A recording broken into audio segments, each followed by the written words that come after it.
कृष्ण हरे हरे हरे राम हरे राम राम राम हरे हरे गोविंद बोलो हरि गोपाल बोलो राधा रमण। आज हम 14वें अध्याय का श्लोक 15 पढ़ने जा रहे हैं। राजसी प्रलयम गत्वा कर्म संगेषु जायते तथा प्रलीन तमसी मूढ़ योनिषु जायते। राजसी रजोगुण में प्रलय को गत्वा प्राप्त करके कर्म संगशु सकाम कर्मियों की संगति में जायते जन्म लेता है तथा उसी प्रकार प्रलीन विलीन होकर तमसी अज्ञान से मूढ़ योनिषु पशु योनि में जायते जन्म लेता है। जब कोई रजोगुण में मरता है तो वे सकाम कर्मियों के बीच में जन्म ग्रहण करता है। जब कोई तमोगुण में मरता है तो वह पशु योनि में जन्म धारण करता है। तात्पर्य, कुछ लोगों का विचार है कि एक बार मनुष्य जीवन को प्राप्त करके आत्मा कभी नीचे नहीं गिरता। ये ठीक नहीं है। इस श्लोक के अनुसार यदि कोई तमोगुणी बन जाता है तो वह मृत्यु के बाद पशु योनि को प्राप्त होता है।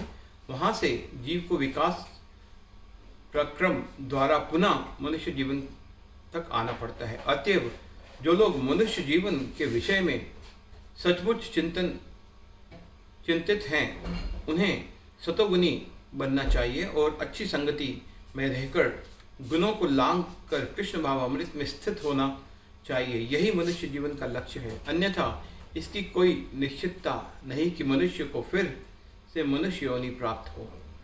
कर्मणा सुकृतस्य आहु सात्विकम निर्मलम फलम राजस तु फलम दुखम अज्ञानम तमस फलम। कर्मणा कर्म का सुकृतस्य पुनः पुण्य आहु कहा गया है।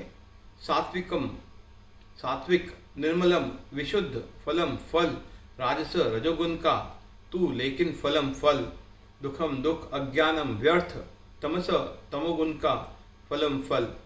पुण्य कर्म का फल शुद्ध होता है और सात्विक कहलाता है, लेकिन रजोगुण में संपन्न कर्म का फल दुख होता है और तमोगुण में किए गए कर्म मूर्खता से प्रतिफलित होते हैं। तात्पर्य, सतोगुण में किए गए पुण्य कर्मों का फल शुद्ध होता है। अतएव वह मुनिगण जो समस्त मोह से मुक्त हैं सुखी रहते हैं, लेकिन रजोगुण में किए गए कर्म दुख का कारण बनते हैं। भौतिक सुख के लिए जो भी कार्य किया जाता है उसका विफल होना निश्चित है। उदाहरणार्थ, यदि कोई गगनचुंबी प्रासाद बनवाना चाहता है तो उसके बनने के पूर्व अत्यधिक कष्ट उठाना पड़ता है। मालिक को धन संग्रह के लिए कष्ट उठाना पड़ता है और प्रासाद बनाने वाले श्रमियों को शारीरिक श्रम करना होता है। इस प्रकार कष्ट तो होता है।